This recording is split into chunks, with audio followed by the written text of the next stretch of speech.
Hello everyone and welcome to another video. In this one I'll be looking at the Bakhmut front and the concentration of Ukrainian forces within the city and around it, and finally the situation around Soledar.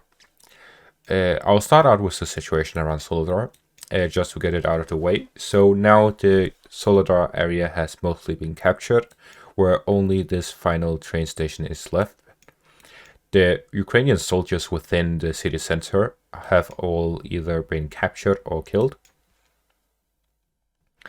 And there has been a lot of videos and pictures of Ukrainian soldiers in Soledar for the past 24 hours, to the point that I choose to now believe that it is over in Soledar. Moving on to the Bakhmut area, looking at the concentration of forces within the Bakhmut area, I would consider the Bakhmut area to be between Kurdyomivka to Soledar and Chasiv Yar. So this triangle here, let me draw it. So Soledar to Kurdyomivka to Chasiv Yar, this triangle here. The forces within this area are the ones that I'm going to count. And the website I'll be using this is the deployment map by militaryland.net. They have been following the Ukrainian troops movement since the start of the civil war in 2014, and they have increased their efforts since the start of the invasion in 2022. Now we'll be looking at the forces between Kurdyomivka, Soledar, and Chasiv Yar. So I'll be drawing what I'll be including, and that is this area here, because those are the ones involved with the fighting around Bakhmut. The artillery brigade here to the west is involved in the Soledar area, and the artillery brigades west of Chasiv Yar is involved with the Bakhmut area, and these forces to the south are constantly attacking Kurdyomivka, which is involved with the Bakhmut area as well. So with this information, we know that there is 1, 2, 3, 4, 5, 6, 7, 8, 9, 10, 11, 12, 13, 14, 15, 16, 17, 18, 19, 20 brigades. There are 4 battalions and 1 regiment. So 20 brigades, 4 battalions, and 1 regiment. So the regiment size is somewhere around 2,000 troops, so we know 2K. Then we have 4 battalions, which is about 1K, so that's 4,000, which puts this to 6,000. And then we have 20 brigades. 1 brigade is about 4,000 troops. That puts this at 80,000. With 6,000, that 86,000 Ukrainian troops in the Bakhmut area. Now, I think this makes it very clear that any talk about Bakhmut being tactically and strategically unimportant is completely false, and it should blow away any doubt you have in your mind. Bakhmut is the most fought over city throughout this whole war. Russia has committed between 40 and 60,000 troops, while Ukraine has committed 86,000 troops. And this is through the fact that if a battalion or brigade or regiment becomes uncombat ready, military land returns them to their home region, as we can see here was, for example, this one. The Ternopil artillery brigade, which has been returned to Ternopil, not because it is stationed there, but because it is not combat ready right now. This means that of the about 400,000 troops, if you count all of these areas, all of these groupings of Ukrainian forces, it eventually adds up to about 400,000 troops.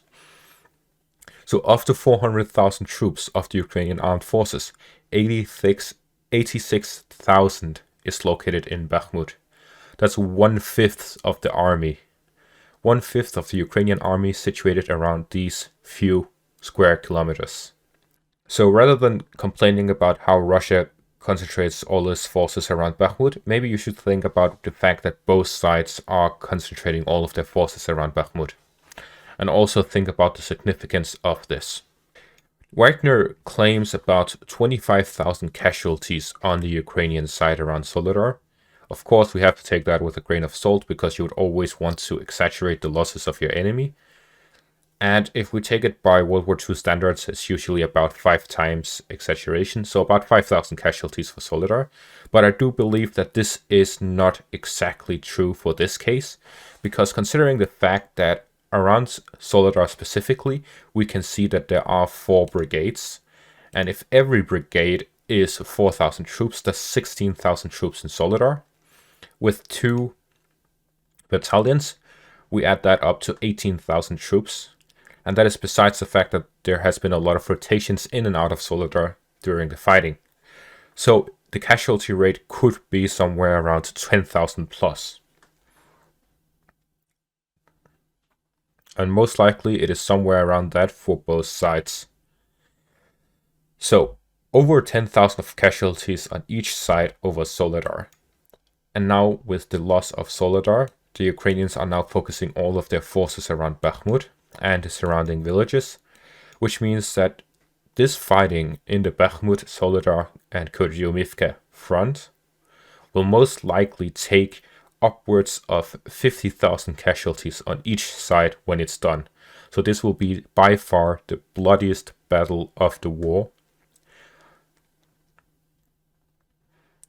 So you cannot say it is strategically and tactically unimportant.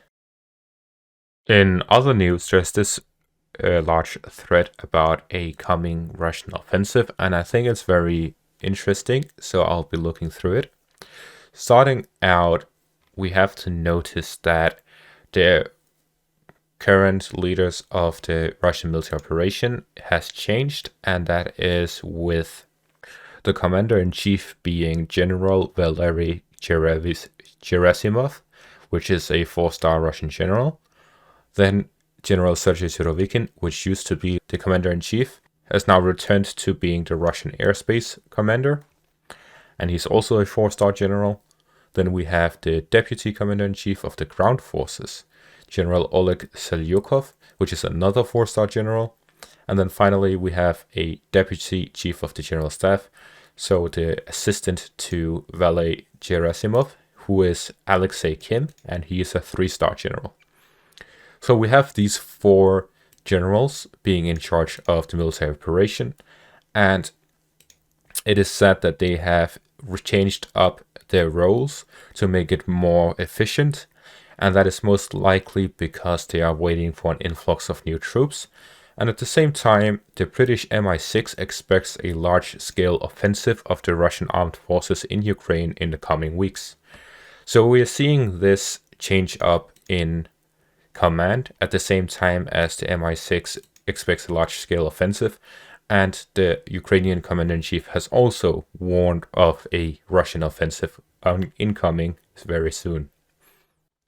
With this, we can conclude that it is necessary to look at the possibility of a Russian offensive.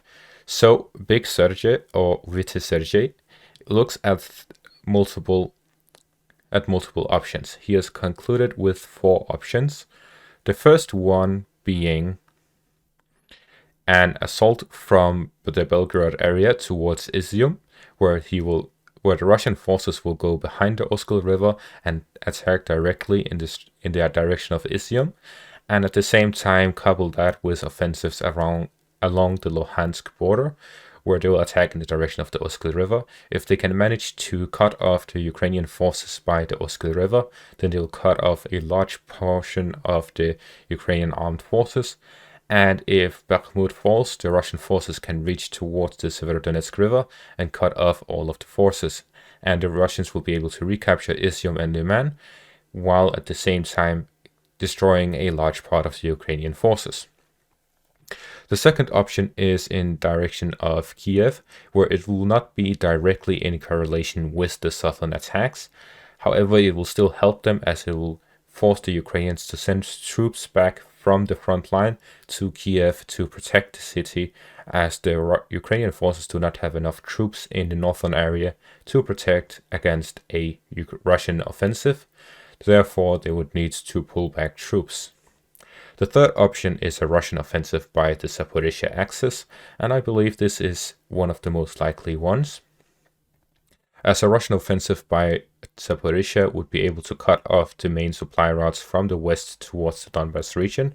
If they manage to couple this together with option number 1, they'll be able to cut off all of the Ukrainian forces in the south, and that is over half of the Ukrainian army. Moving on to option 4, which is the most risky one and the most unlikely one, and that is a Russian offensive through Belarus to cut off Kiev and Lviv from each other and completely cut off Western supplies into Ukraine from the west. So that is very interesting strategies and food for thought. I'll link this thread into the description if you want to check it out. And that's going to be all for this video. Thank you all for watching and have a great day.